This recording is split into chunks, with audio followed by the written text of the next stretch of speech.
Hello बच्चों, क्या हाल चाल। स्टार्ट करते हैं चैप्टर फर्स्ट सॉल्यूशन से, है ना।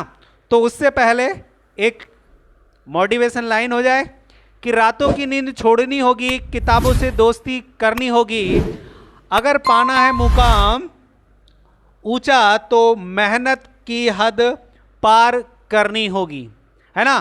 तो इसी के साथ स्टार्ट करते हैं चैप्टर फर्स्ट सॉल्यूशन के आईएमपी क्वेश्चन। तो पहला क्वेश्चन है जहां पर आपको कुछ डिफाइंड टर्म्स आ सकते हैं। जैसे पहला क्वेश्चन है कि भाई व्हाट इज ए सॉल्यूशन।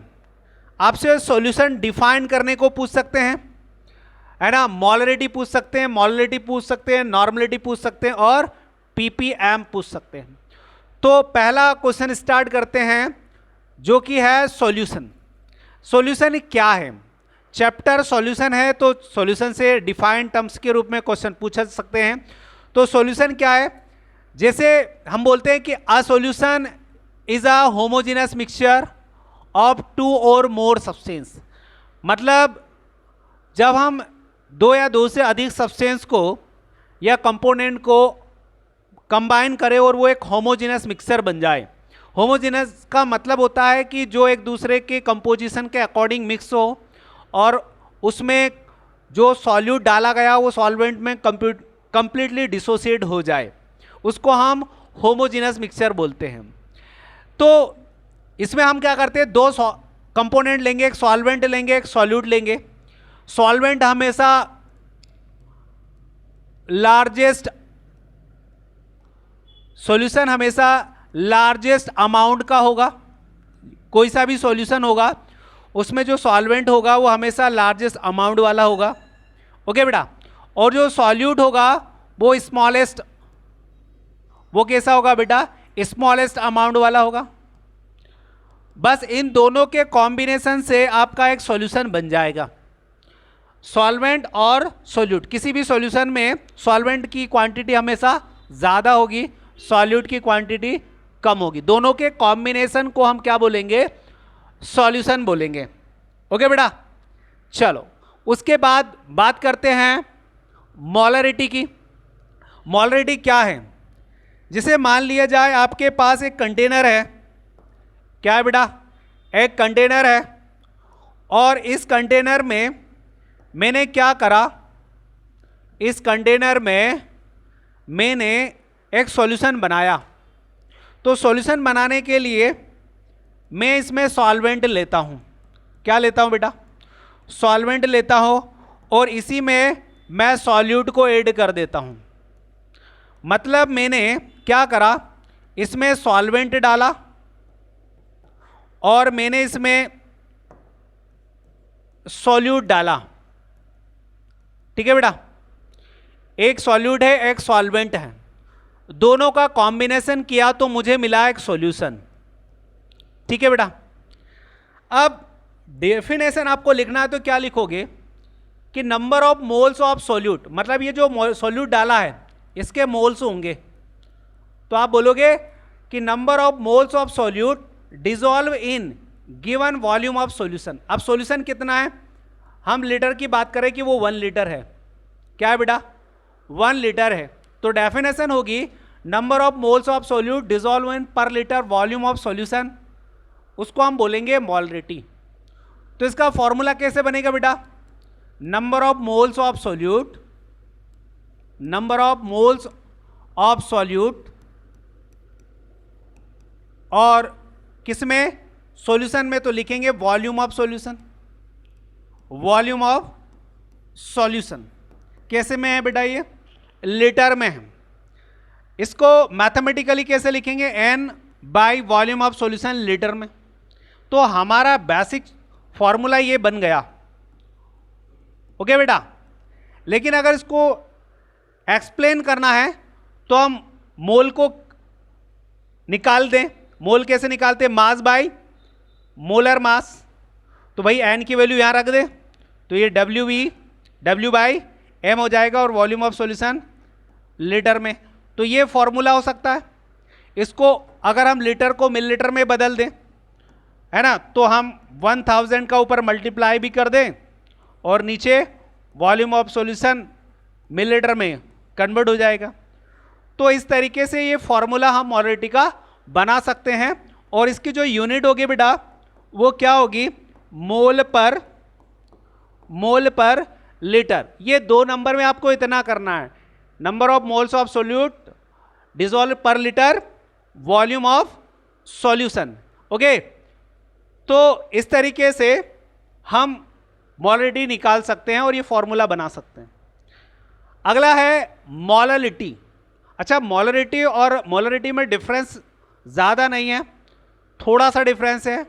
वहाँ पर मोलरिटी में हमने क्या करा था, जो मोल्स ऑफ सॉल्यूट थे उसको हम पर लीटर वॉल्यूम ऑफ सॉल्यूशन में डिसॉल्व करा था, लेकिन यहाँ हम जो मोल्स हैं सॉल्यूट के उसको डिसॉल्व करेंगे पर केजी मास ऑफ सॉल्वेंट में। किसमें बेटा, सॉल्वेंट में, नॉट सॉल्यूशन। ओके, सॉल्वेंट में। तो number of moles of solute dissolve per litre ना होके पर केजी, है ना, मास ऑफ सॉल्वेंट बोलेंगे। तो फॉर्मूला कैसे बनेगा बेटा, इसको स्मॉल m से रिप्रेजेंट करेंगे, तो moles, number of moles of solute by volume of solution ना लिख के क्या बोलेंगे, mass of solvent, mass of solvent. लेकिन वो मास ऑफ सॉल्वेंट किस में है बेटा, केजी में है। ओके, तो मोल को हम एन से रिप्रेजेंट करते हैं और मास को डब्ल्यू से, और किसका, सॉल्वेंट का है तो उसको हम सॉल्वेंट को ए मान लेते हैं। मैं लिख देता हूं, जो सॉल्वेंट है हम उसको ए मान रहे हैं और जो सॉल्यूट होगा उसको हम बी मान रहे हैं, सॉल्यूट को हम बी मान रहे हैं। तो देखो मोल्स ऑफ सॉल्यूट किसका है, बी का है, तो आप बी लिख सकते हो। मास ऑफ सॉल्वेंट है तो ए लिख सकते हो, और किस में है बेटा, केजी में। तो हमारा एक फॉर्मूला ये बन गया। लेकिन अगर मोल को एक्सप्लेन करना है तो हम बोलते हैं मास बाय मोलर मास। किसका निकाल रहे हैं, सॉल्यूट का निकाल रहे हैं।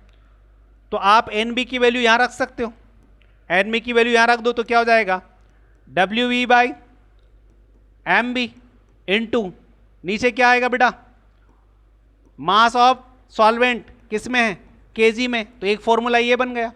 अगर इसको ग्राम में कन्वर्ट करना है तो 1000 ऊपर मल्टीप्लाई कर दो, है ना, और नीचे m B into W a किस में हो गया बेटा, ये ग्राम में हो गया। तो एक फॉर्मूला आपका ये है ना, ये मैंने थोड़ा एक्सप्लेन करके बता दिया। इसकी यूनिट भी लिख लेना, यूनिट क्या होती है, मोल पर केजी, ये इसकी यूनिट हो गई बेटा। तो मोलरिटी हम इस तरीके से निकाल सकते हैं। आगे बढ़ते हैं आप, मोलरिटी के बाद बात करते हैं किसकी बेटा, नॉर्मलिटी की। मोलरिटी में और नॉर्मलिटी में फर्क क्या है, वहां पर हम मोलरिटी को क्या बोलते थे, number of moles of solute dissolve per litre volume of solution. यहां पर हम मोल नहीं लेते हैं, हम क्या लेंगे, इक्विवेलेंट मास पर लीटर वॉल्यूम ऑफ सॉल्यूशन। बस आपको यहां इक्विवेलेंट मास ले लेना, बाकी पूरा मोलरिटी का डेफिनेशन सेम हो जाएगा। ठीक है, तो फॉर्मूला हमारा, नॉर्मलिटी को एन से रिप्रेजेंट करते हैं, सॉरी नॉर्मलिटी को कैपिटल एन से रिप्रेजेंट करते हैं। तो नंबर ऑफ इक्विवेलेंट मास किसका, सॉल्यूट का, और नीचे अपोन में लिखेंगे वॉल्यूम ऑफ सॉल्यूशन। क्या लिखेंगे बेटा, वॉल्यूम ऑफ सॉल्यूशन किस में होगा, ये लीटर में। तो इसको आप इक्विवेलेंट को आप क्या लिखे बेटा, EQ सॉल्यूट का, और वॉल्यूम ऑफ सॉल्यूशन लीटर में लिखो। ओके बेटा, लीटर में। अब यहां पर जैसे मोल निकाल रहे थे ना, तो मास बाय मोलर मास निकालते थे। ऐसा है, EQ निकालना हो तो मास बाय इक्विवेलेंट मास निकाल रखते हैं, है ना। तो बस जहां मोल रख रहे थे आप इक्विवेलेंट मास की वैल्यू रख देंगे। तो EQ की वैल्यू यहां रख दें, क्या हो जाएगा, वेट ऑफ सब्सटेंस किसका, बी का, equivalent mass of solute b का, और ये आ जाएगा वॉल्यूम ऑफ सॉल्यूशन लीटर में बेटा। अगर मिलीलीटर में बदलो तो 1000 का मल्टीप्लाई कर लो, EMB इंटू 1000 ऊपर लिख लो, और ये वॉल्यूम ऑफ सॉल्यूशन मिलीलीटर में बदल जाएगा। ओके, और आप कभी EMB निकालना चाहो, इक्विवेलेंट मास ऑफ सॉल्यूट, आप अगर EMB निकालना चाहो तो मैं लिख देता हूं, EMB अगर निकालना हो आपको सॉल्यूट का, तो याद रखिएगा मोलर मास में n फैक्टर से भाग दे देना, है ना। तो आप EMB भी निकाल सकते हो या फिर सीधा कैलकुलेट करके भी यहां वैल्यू रख सकते हो। यूनिट क्या लिखोगे बेटा, EQ बाय इक्विवेलेंट मास पर लीटर, ये इसकी यूनिट होगी। ये हो गई नॉर्मलिटी। ओके बेटा, नॉर्मलिटी के बाद आगे बढ़ते हैं PPM। देखो अगर आपको परसेंटेज निकालना होता है तो PPM भी आप आसानी से निकाल सकते हो।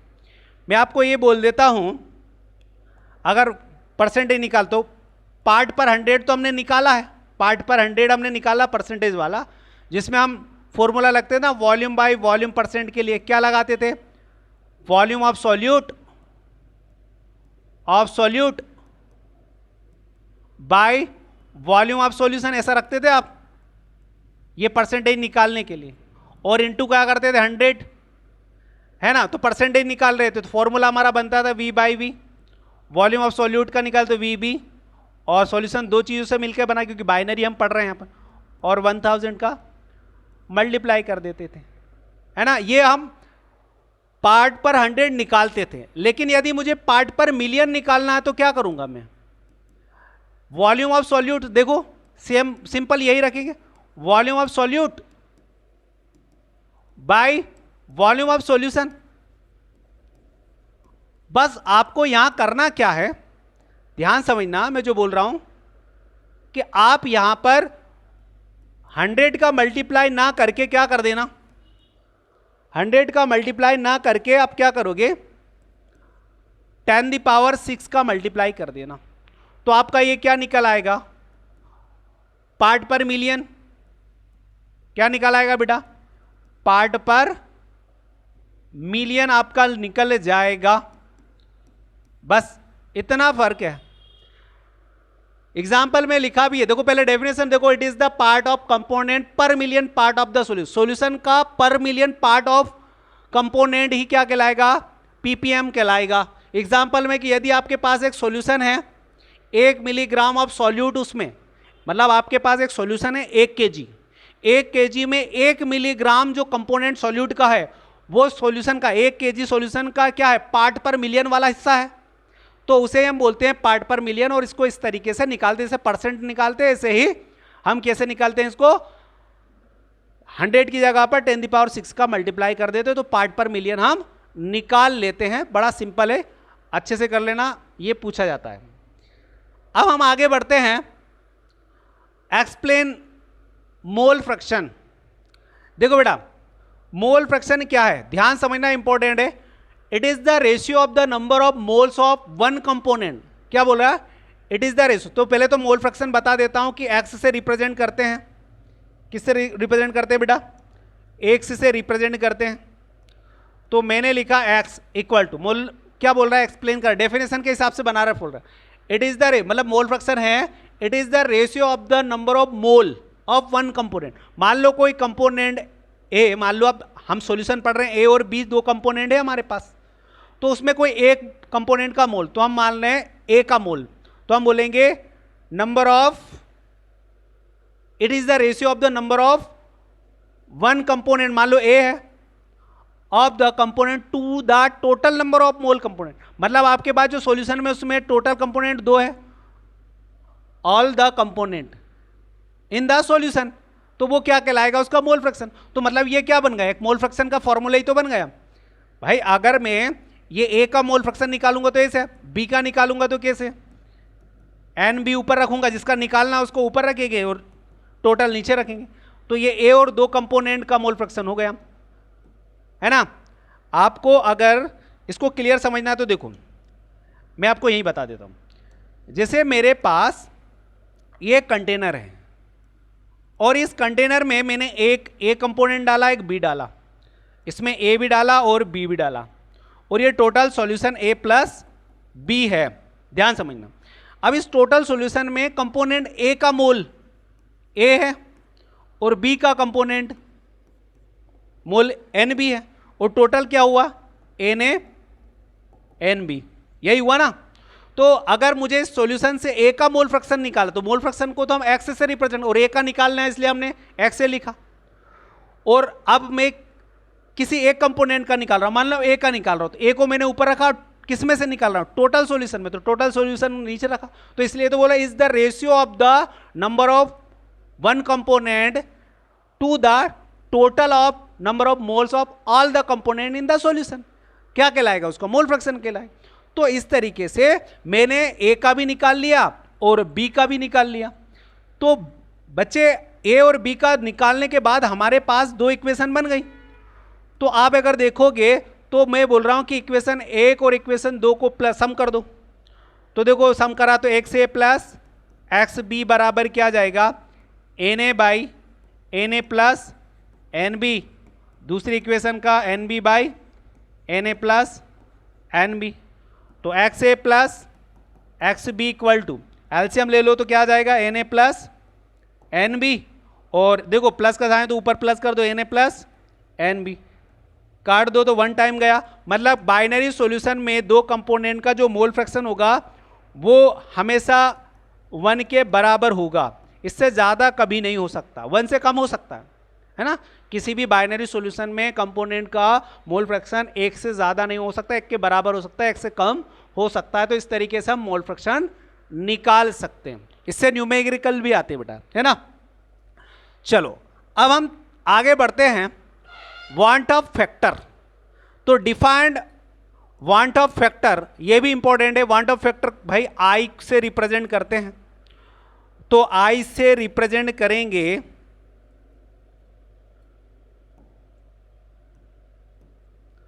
इसको, हम आई से रिप्रेजेंट करते हैं वांट ऑफ फैक्टर को। तो the ratio of the number of theoretical and observation molecular mass of solute क्या कहलाएगा वांट ऑफ फैक्टर। मतलब आई इक्वल टू, याद रखिएगा वो बोल रहा है कि नॉर्मल, नॉर्मल बोले तो theoretical value, theoretical value by observe, observe मतलब प्रैक्टिकली वैल्यू, ऑब्जर्व करना मतलब ऑब्जर्व बोले तो या प्रैक्टिकली वैल्यू बोल सकते हैं, एक्सपेरिमेंटली प्रैक्टिकल वैल्यू है ना किसके सोल्यूट, तो उसी को हम बोलते हैं आई वांट ऑफ फैक्टर। या अगर आई निकालें तो हम ऐसे भी निकाल सकते हैं, देखो टू द या नंबर ऑफ, ऐसा लिखें number of moles of solute in solution, एक मिनट इसको ऐसा कर ले,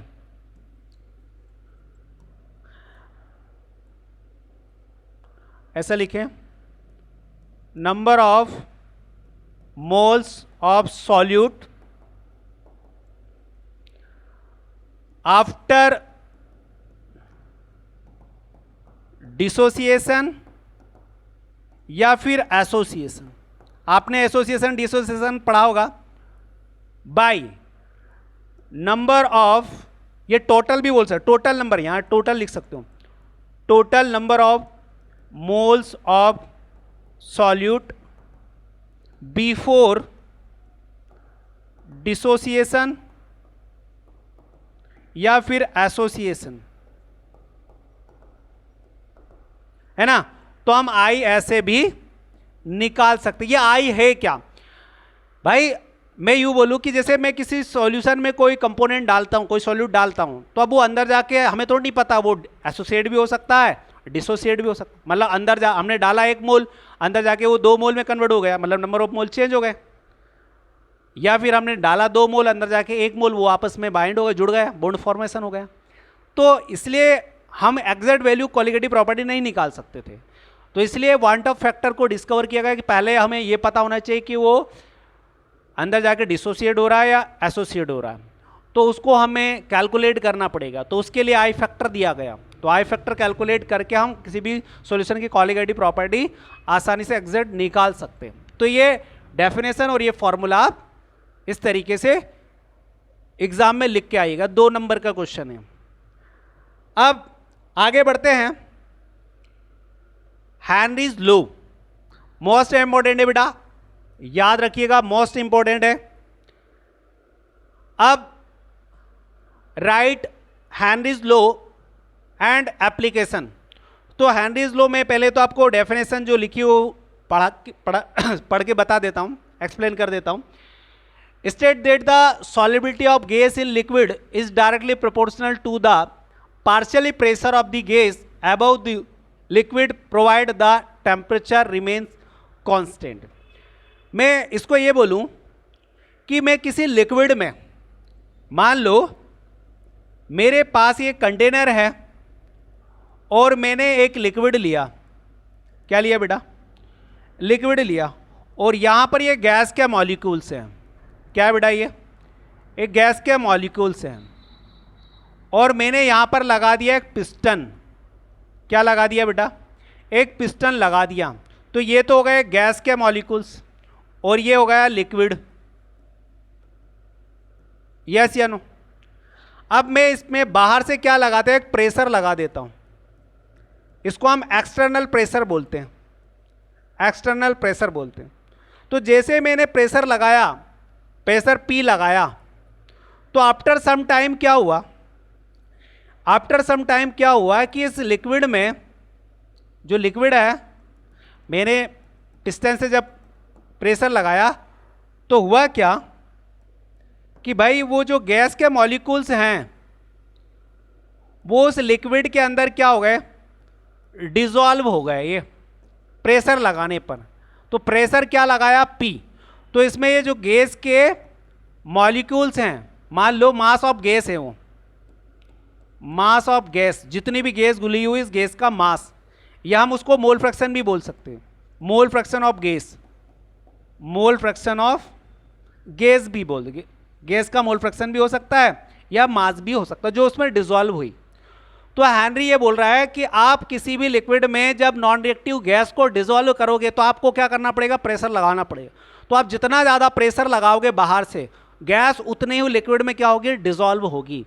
मतलब आपके द्वारा लगाया गया पार्शियली प्रेशर डायरेक्टली प्रोपोर्शनली है मास ऑफ गैस, क्या बेटा, मास ऑफ गैस। या फिर आप इसको ऐसा लिख सकते हो, partially external pressure directly proportionally mole fraction of gas. बात समझे कि नहीं समझे? तो प्रोपोर्शनल साइन हटाओगे तो क्या हो जाएगा भाई, P इक्वल टू KHM। या फिर आप अगर मोल फ्रैक्शन मान के चल रहे हो तो ये इक्वेशन बनेगी। मैंने दोनों इक्वेशन आपको बता दी, जो आपको अच्छा लगे वो इक्वेशन कर लीजिएगा। तो देखो, कहने का मतलब ये हेनरी ये बोल रहा है कि आप किसी लिक्विड में नॉन रिएक्टिव गैस को अगर डिसॉल्व करना चाहते हो तो जितना ज़्यादा प्रेशर लगाओगे ना, जितना ज़्यादा प्रेशर बढ़ाओगे उतने गैस इस लिक्विड में डिसॉल्व होगी। इसलिए यहाँ पर बोला ना, किसी लिक्विड में गैस का मास या मोल फ्रैक्शन उतना ही होगा जितना पार्शियल प्रेशर लगाओगे, वो एक दूसरे के डायरेक्टली प्रोपोर्शनली होगा, है ना। ये हेनरीज लॉ है ना। और इसके बाद यहाँ पर आप इसको ग्राफिकल करिएगा। तो ग्राफिकल ये बता देता हूँ कि जैसे कि आपको एक, ये हमने एक एक्सिस लिया और एक एक्सिस ये लिया, ठीक है। तो ये हमने ले लिया पार्शियल प्रेशर, ये ले लिया हमने मोल फ्रैक्शन। मतलब आप जितना ज़्यादा प्रेशर बढ़ाओगे मास ऑफ गैस उतना ही डिसॉल्व होगा। मतलब यहाँ पर जो स्लोप जाएगा वो कैसा जाएगा, वो सीधा जाएगा। स्लोप कैसा जाएगा बेटा, सीधा जाएगा।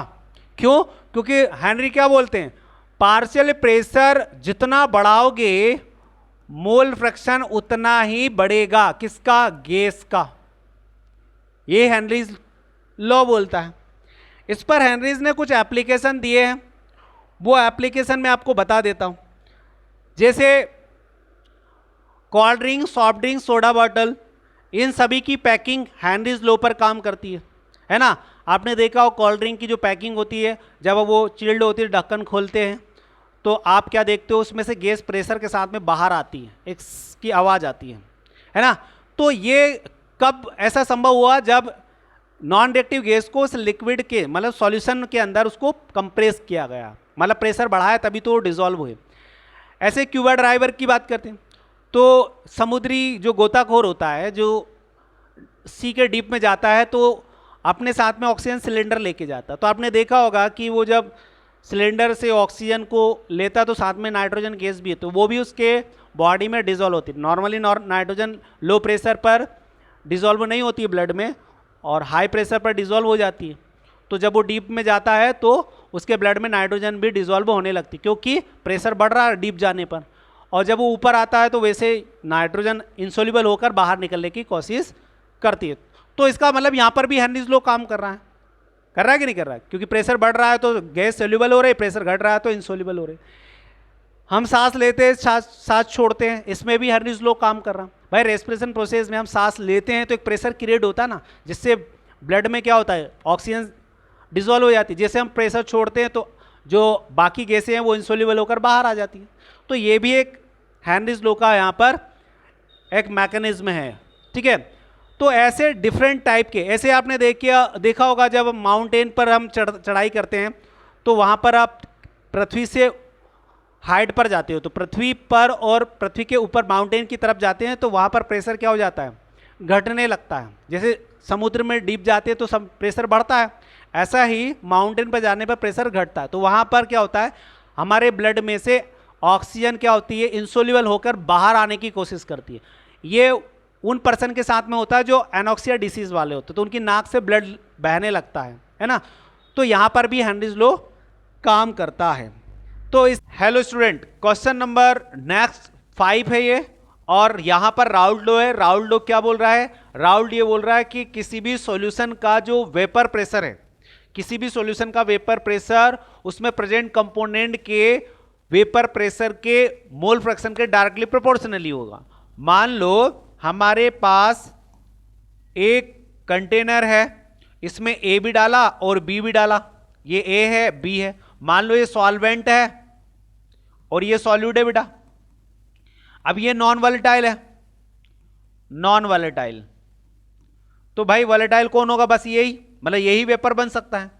तो इस सॉल्यूशन में जो ए है, ए का जो वेपर प्रेशर, मान लो सॉल्वेंट सॉल्यूशन में ए है, तो इसका जो वेपर प्रेशर है इसी के मोल फ्रैक्शन के क्या होगा, डायरेक्टली प्रोपोर्शनली होगा, है ना। अब दो कंपोनेंट होगा तो जो जो वेपर्स बनते हैं उसी के वेपर प्रेशर उसी के मोल फ्रैक्शन के प्रोपोर्शनली होगा।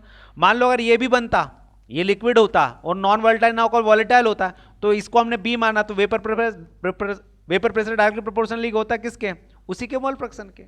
तो अभी यहां पर याद हो आपको, तो मैंने पढ़ाया था केस फर्स्ट केस सेकंड दोनों लिक्विड लिक्विड के लिए और एक लिक्विड में सॉलिड के लिए। तो नॉन लिक्विड मतलब यहां पर एक नॉन वॉलेटाइल लिया है, एक वॉलेटाइल लिया, तो उसी के बारे में यहां डेरिवेशन हमें करना है। तो ये तो मैंने बताया कि भाई राहुल जो बोल रहा है कि किसी भी सॉल्यूशन में जो कंपोनेंट होंगे या कंटेन होंगे उसका वेपर प्रेशर उसी के मोल फ्रैक्शन के डायरेक्टली प्रोपोर्शनली होगा, जो कि ये कैस डिराइव करने के लिए हम इस्तेमाल करेंगे। तो पी ए डायरेक्टली प्रोपोर्शनली है एक्स ए के, ये राउल्ट लॉ बोलता है, यही है राउल्ट लॉ। प्रोपोर्शनल साइन हटाओ, p A equal to, proportional sign हटाने के लिए क्या करेंगे, कांस्टेंट साइन लगा देंगे, के एच, ओ सॉरी के एच बोल दिया, यहां पर के लगाना बस, और ये एक्स होगा। इसको इक्वेशन फर्स्ट माने, इसको इक्वेशन फर्स्ट माने, और यहां आप लिख सकते हो कि भाई के क्या है, के क्या है, यहां के है कांस्टेंट, के क्या है बेटा, कांस्टेंट है, ठीक है। अब मैं बोल रहा हूं कि भाई जब वेपर्स बन रही, वेपर्स कैसे बनती है, देखो भाई ये लिक्विड है, इसमें से वेपर्स बन रही है इसकी, तो ये कंटेनर क्लोज है, तो यहां पर वेपर जो बनेगी वो बाहर तो जा ही नहीं सकती, स्केपिंग नहीं कर सकती, तो वो इस लिक्विड के सरफेस पर आकर एक प्रेशर डालेगी, वही इसका वेपर प्रेशर होगा।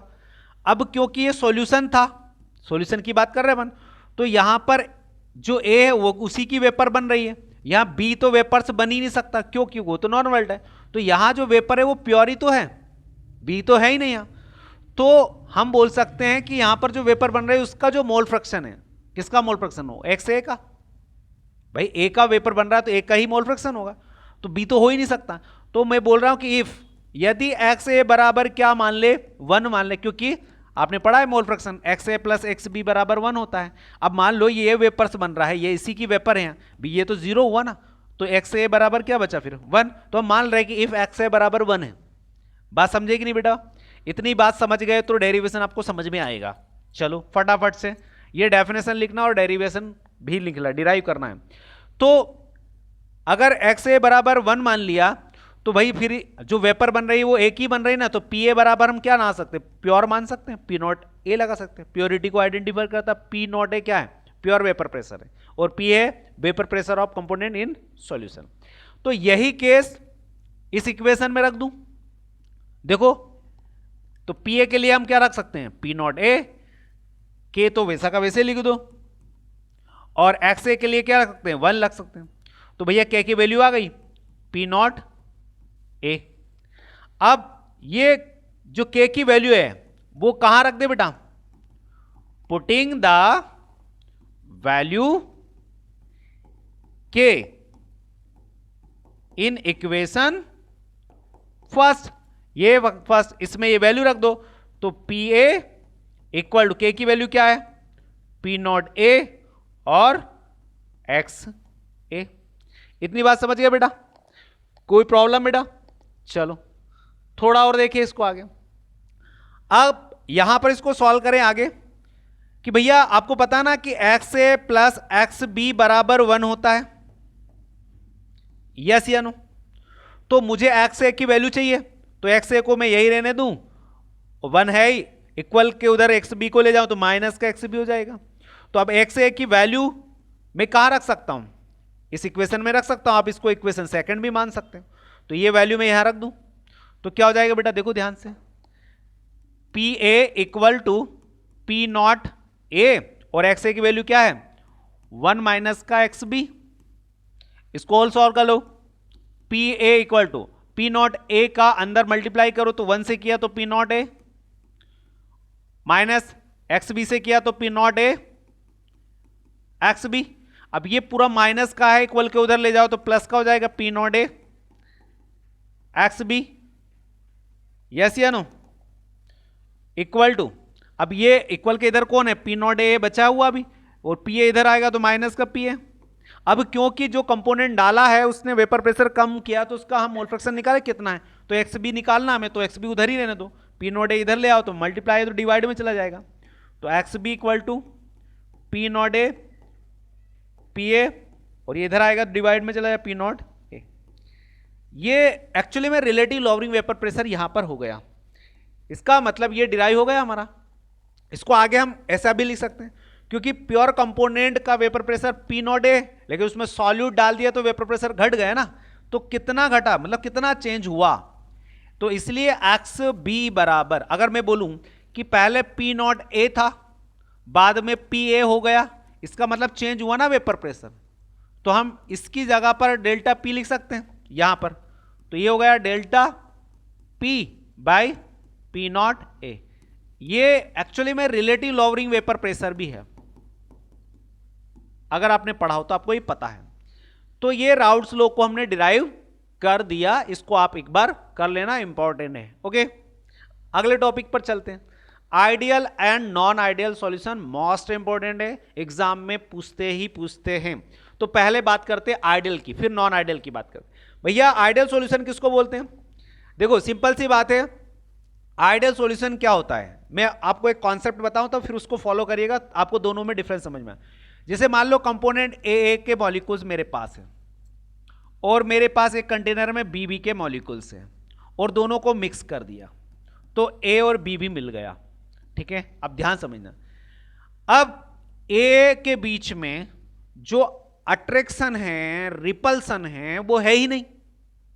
बी और बी के मॉलिक्यूल में अट्रैक्शन और रिपल्सन सेम है, मतलब है ही नहीं, यू मान के चला हम है ही नहीं।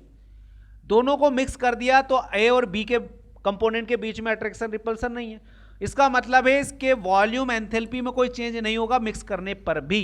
मतलब ए के बीच में या बी के बीच में जो अट्रैक्शन रिपल्सन है वो इक्वल होगा ए और बी के बीच में भी, लगभग सिमिलर। तो वो क्या नहीं चेंज होगा भाई, उसकी एंथैल्पी चेंज होगी क्या मिक्स करने पर? नहीं होगी। क्या उसकी वॉल्यूम चेंज होगा? क्या नहीं होगा। वो राउल्ड लॉ को फॉलो करेगा? बिल्कुल करेगा। उसका डेविएशन होगा? क्या नहीं होगा। ओके, इसे सॉल्यूशन को हम बोलते हैं आइडियल सॉल्यूशन। जैसे बेंजीन में टोलुइन मिला दो, हेक्सेन में हेप्टेन मिला दो, इथेनॉल में मिथेनॉल मिला दो, this is a ideal solution. तो आइडियल सॉल्यूशन उसे ही बोलते हैं कि an ideal solution follow Raoult's law, Raoult law को फॉलो करता हो ऑल कॉन्सेंट्रेशन एंड टेम्परेचर पर। It form when the intermolecular force between solute to solute, solvent to solvent and solute to solvent. यही case solvent to solvent, solute to solute, solvent to solute, इनके बीच में force of attraction लगभग similar होता है। क्या बोला बेटा? लगभग सिमिलर होता है। तो ऐसे सॉल्यूशन को आइडियल सॉल्यूशन बोलेंगे। क्या बोलेंगे? आइडियल सॉल्यूशन बोलेंगे। कॉन्सेप्ट याद रखिए, कैरेक्टर्स बिल्कुल लिख के आइएगा। आइडियल सॉल्यूशन इतना है। उसके बाद फटाफट से नॉन आइडियल देख लेते बेटा। नॉन आइडियल सॉल्यूशन देन उसका उल्टा। उल्टा का मतलब कि भैया ये राउल्ड लॉ को फॉलो ही नहीं करेगा, राउल्ड लॉ को फॉलो नहीं करेगा all concentration. Okay, it occur when intermolecular force between solute and solvent. भाई यहां पर डिफरेंट होता है ना। मान लो ए के बीच में अट्रैक्शन हो रहा है और बी के बीच में अट्रैक्शन हो रहा है या रिपल्सन हो रहा है, अलग अलग हो सकता है। तो ए के बीच का अट्रैक्शन हो सकता है, इनके बीच में रिपल्सन हो सकता है, या दोनों में अट्रैक्शन हो रहा है लेकिन मिला दिया जाए तो इनके बीच में रिपल्सन हो रहा हो या इनमें अट्रैक्शन हो रहा हो।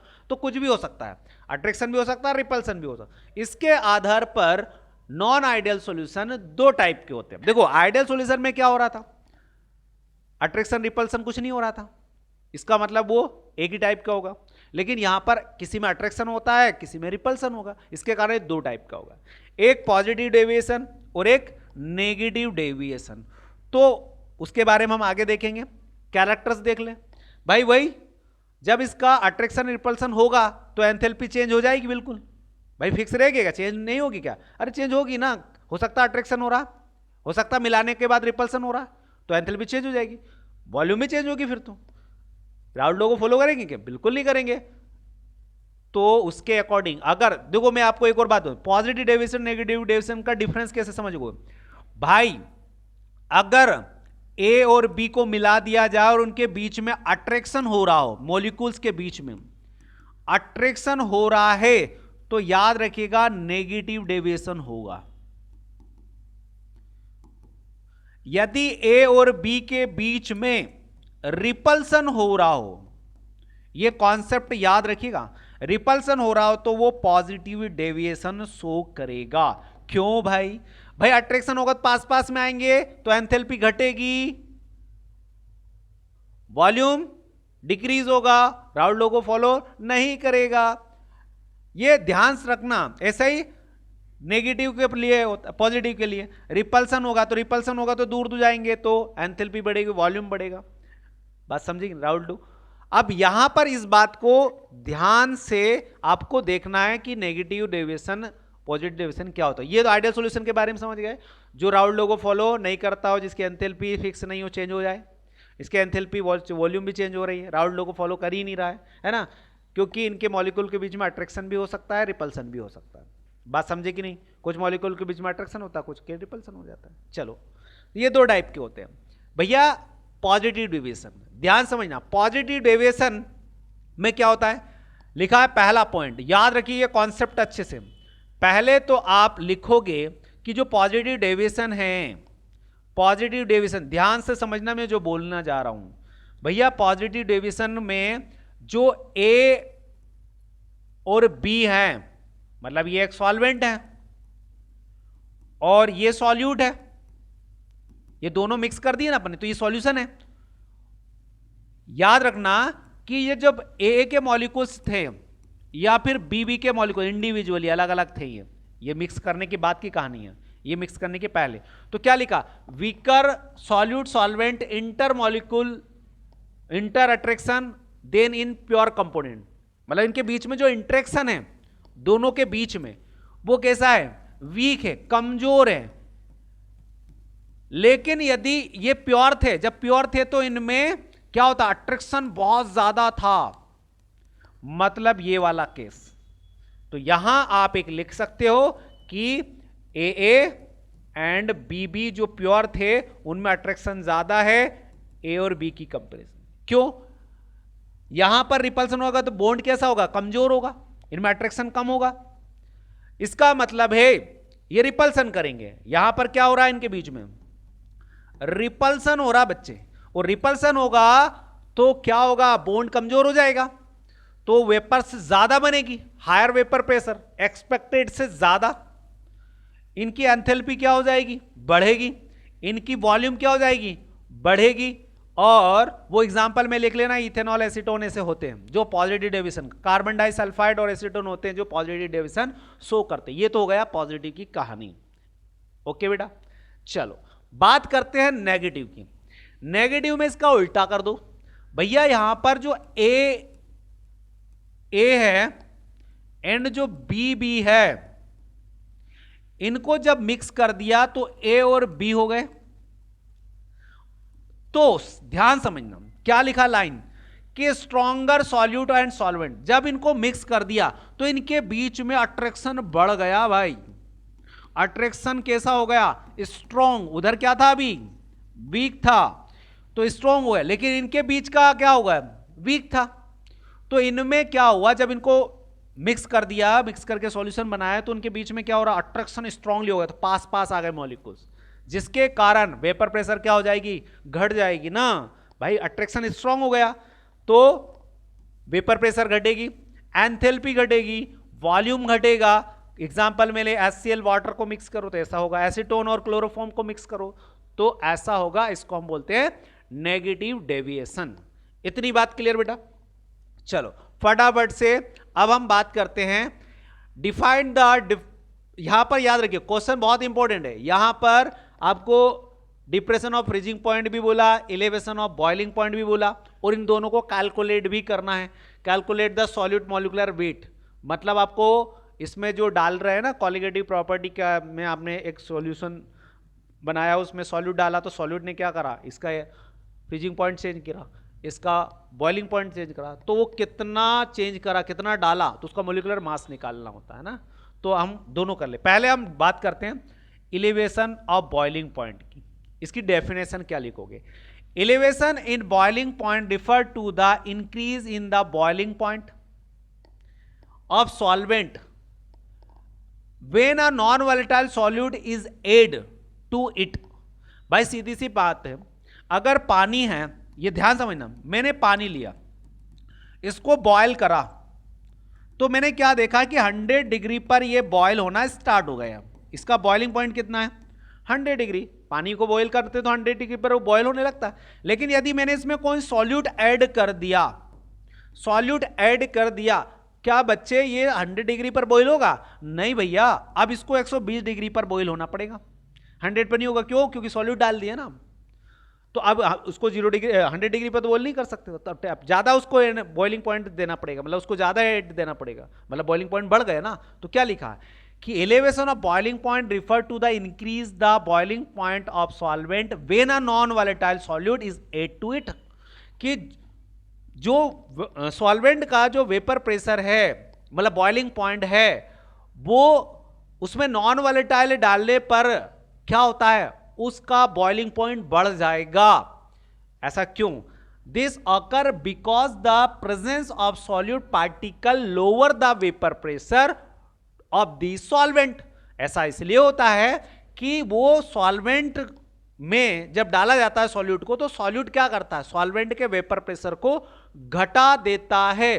तो घटा देगा तो क्या करेगा? ज्यादा एनर्जी देके फिर वापस उसको वेपर करना पड़ेगा। तो requiring a higher temperature to reach the boiling point, वापस उसको बॉइलिंग करने के लिए एनर्जी देनी पड़ेगी, हीट करना पड़ेगा। आपने कभी देखा उबलते पानी में अचानक कुछ डाल दो, आप कुछ भी डाल दो, लिक्विड डाल दो, कोई सॉलिड डाल दो, तो कुछ देर के लिए वेपर प्रेशर में बॉयल होना बंद हो जाएगा, कुछ समय लिक्विड वेपर प्रेशर कम हो जाएगी। ऐसे ही होगा ना। तो बस यही तो बात है। अब ये तो हो गई डेफिनेशन। तो अब मैं आपको एक बात यहां बता देता हूं बच्चे, कि ये तो हमने डेफिनेशन इसमें पूछा है कि define the elevation of boiling point और freezing point, depression of freezing point. तो ये तो डेफिनेशन लिखना, लेकिन इसमें डेरिवेशन भी पूछा है। डेरिवेशन मतलब मॉलिक्यूलर मास कैलकुलेट करने का बोला है। तो पहले तो मैं आपको बता दूं, उसके लिए ग्राफ बनाओगे बच्चे।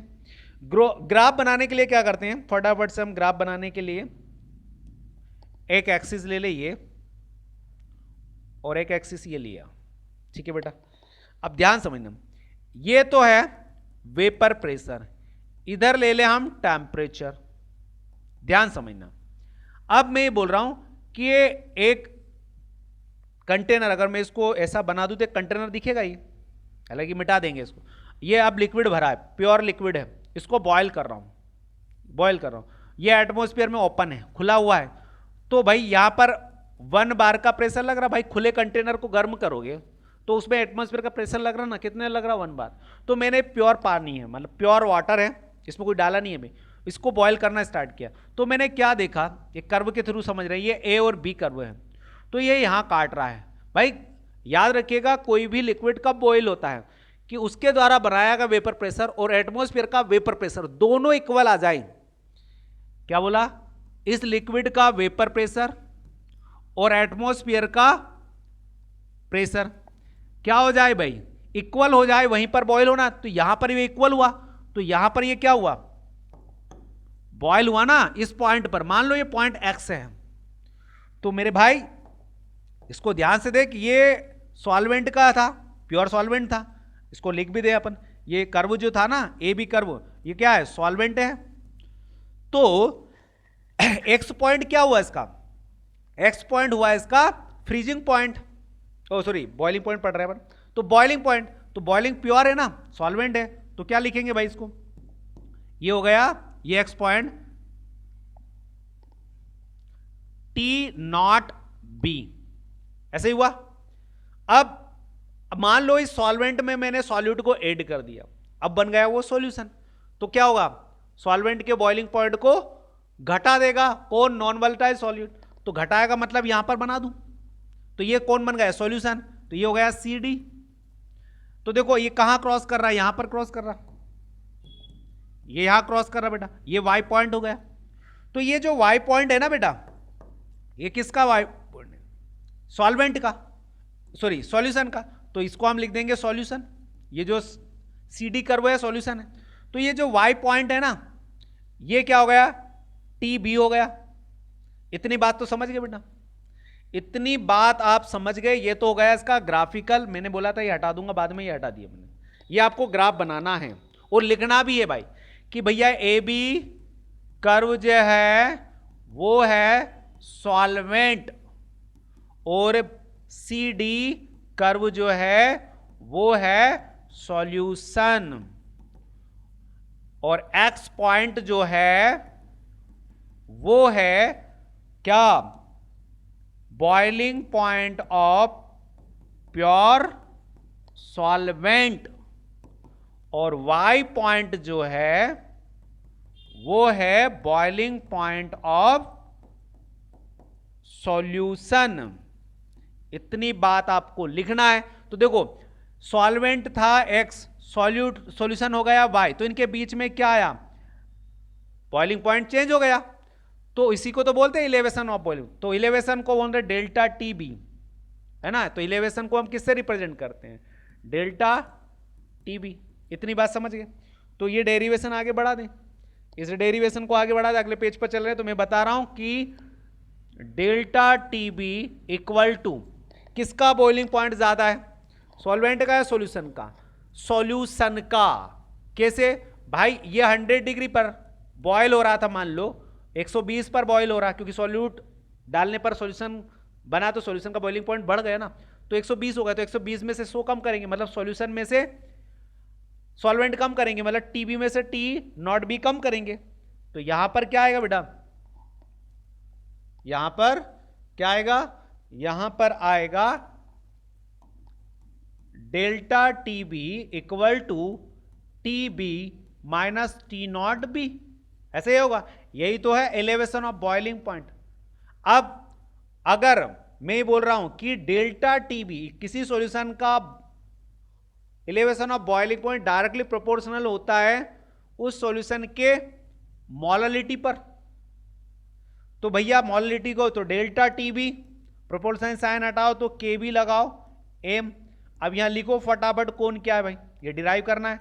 तो डेल्टा TB तो क्या है, elevation of boiling point, elevation of boiling point. के बी क्या है बेटा, elevation constant, elevation molal constant, molal constant. और यहां पर एम क्या है भाई, मोललिटी। इतनी बात समझ गए, इसको आगे सोल्व कर लें, ठीक है बेटा। चलो इधर ही कर लें फटाफट, है ना, यही कर लें, इसको यही कर लें।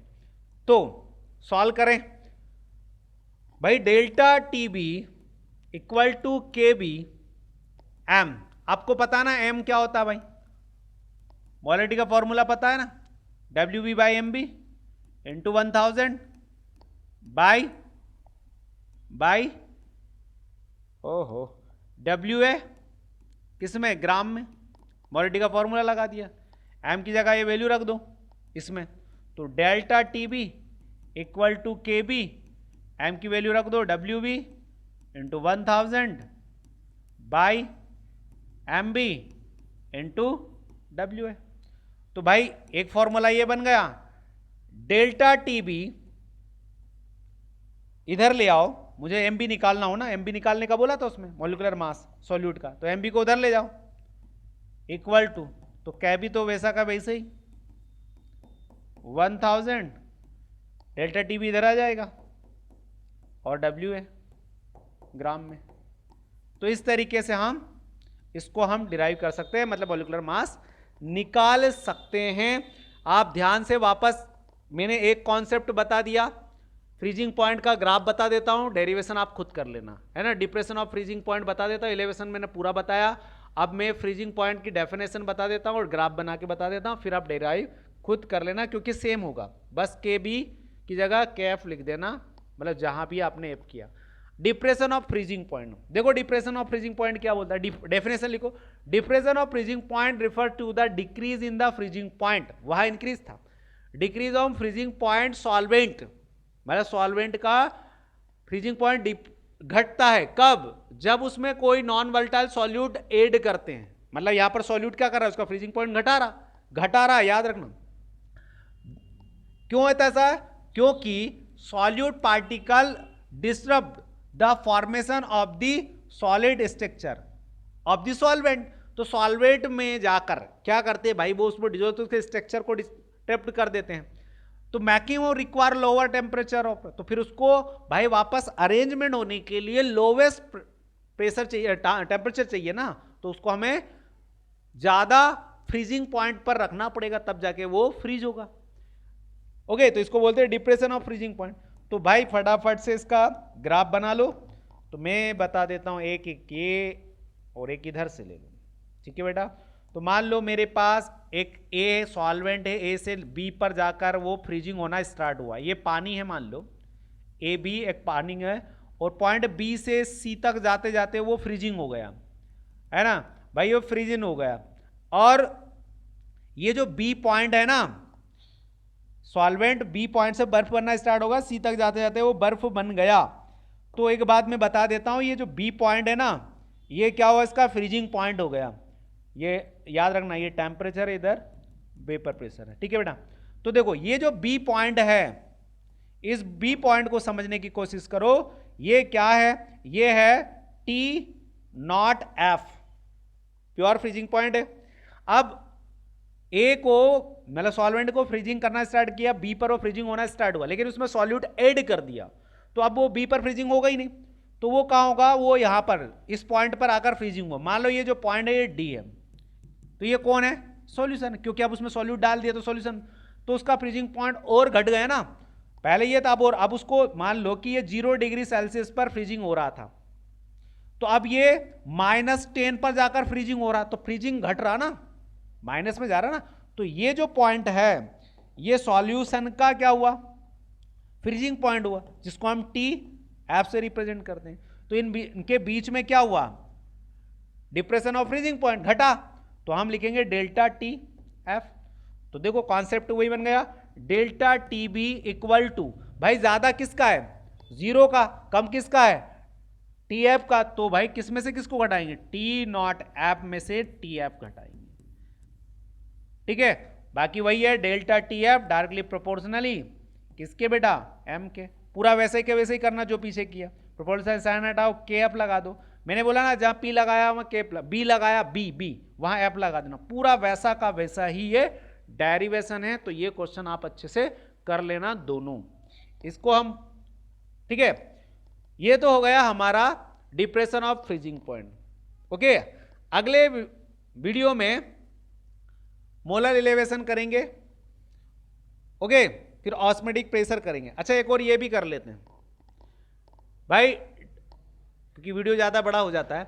Defined molar elevation and molar depression constant, वही अभी जो मैंने बताया कांस्टेंट है, बस आप ये जो क्या है भाई प्रोपोर्शनल साइन हटाते तो हमारे पास अभी देखो ध्यान से के भी बनाया था हमने, कैप भी बनाया था, है ना। तो ये डिफाइंड टर्म्स है, एक बार आप देख लो क्या है, the molar elevation constant also called the, देखो भाई मैं आपको फिर बता रहा हूं, छोटी छोटी डिफाइंड टर्म्स आपसे पूछ सकते हैं, इसलिए मैं आपको बता रहा हूं। दोनों के कांस्टेंट वैल्यू मैंने डेफिनेशन यहां लिख दी, आप दोनों की डेफिनेशन अच्छे से पढ़ लो, है ना। ये कांस्टेंट वैल्यू है डिप्रेशन ऑफ फ्रीजिंग पॉइंट और एलिवेशन ऑफ बॉइलिंग पॉइंट, ठीक है। लास्ट हम ये करते हैं ऑस्मोटिक प्रेशर, इसको खत्म कर दे फटाफट, फिर हम इसके न्यूमेरिकल देखेंगे अगले वीडियो में। तो भाई ऑस्मोटिक प्रेशर क्या होता है, सीधी सी बात है, ऑस्मोटिक प्रेशर को पाई से रिप्रेजेंट करते हैं। पहले तो भाई आपको यहां पर दिखाई दे रहा, ये ओपन है, यहां पर एटमॉस्फेयर का प्रेशर 1 बार लग रहा है। अब देखो यहां पर इसमें जो भरा है वो सॉल्यूशन, इसका कॉन्सेंट्रेशन हाई है, इसका कॉन्सेंट्रेशन हाई है, सॉल्वेंट का लोअर कॉन्सेंट्रेशन है, और ये एसपीएम मेम्ब्रेन है। तो ये जो सॉल्वेंट है, ध्यान से देना, सॉल्वेंट लोअर टू हाई जाएगा ना भाई, आपको पता ना ऑस्मोसिस प्रोसेस क्या होती है, लो टू हाई, मतलब लो से वो हाई की तरफ जाएगा, तो ये लेवल बढ़ेगा, तो जितना लेवल बढ़ेगा उस पर एटमॉस्फेयर का प्रेशर उतना ही बढ़ता चला जाएगा। तो इस पर लगने वाला प्रेशर ही ऑस्मोटिक प्रेशर होगा, जिसको हम पाई से रिप्रेजेंट करते हैं बेटा। तो अब पाई से रिप्रेजेंट, तो बोलते हैं कि किसी भी सॉल्यूशन का ऑस्मोटिक प्रेशर उस सॉल्यूशन के कॉन्सेंट्रेशन के डायरेक्टली प्रोपोर्शनल ही होता है, जिस सॉल्यूशन की बात कर रही है उसका ही ऑस्मोटिक प्रेशर देखना। किस पर, गिवन टेम्परेचर, तो एट टेम्परेचर टी। तो भाई प्रोपोर्शनल साइन हटाओ, लगा दिया आर, सी और टी, अरेंज करके लिख लो, pi equal to C R T. अब आप यहां पर लिखो कौन क्या है भाई, यहां पाई क्या है ऑस्मोटिक प्रेशर, सी क्या है कॉन्सेंट्रेशन ऑफ सॉल्यूशन, आर क्या है गैस कांस्टेंट, ठीक है, और टी क्या है बेटा टेम्परेचर। इतनी बात समझ गए, फटाफट से देखो। उसके बाद क्या करना है, उसके बाद देखो बेटा, ज्यादा खिसक गए।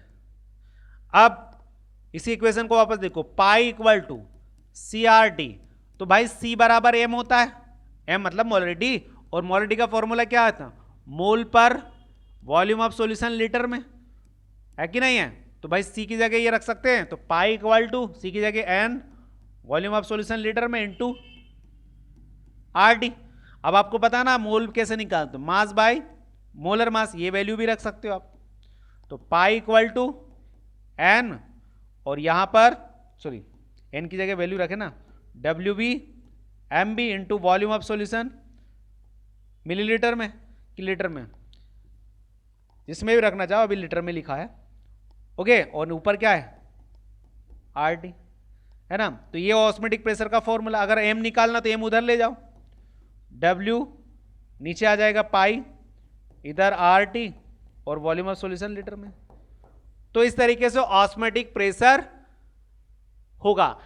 इस चैप्टर में हमने मोस्टली चीजें कर ली है, ओके। अगली वीडियो में न्यूमेरिकल इस चैप्टर के देखेंगे, और कुछ और क्वेश्चन होंगे जो 2-3 डिफाइंड टर्म्स होंगे, वो इसमें हम खत्म करेंगे। इतनी चीजें आप अच्छे से कर लीजिएगा चैप्टर में, ये हमने मोस्ट इंपॉर्टेंट आपको टॉपिक एक्सप्लेन करके बता दिए, ओके। Thank you. अगली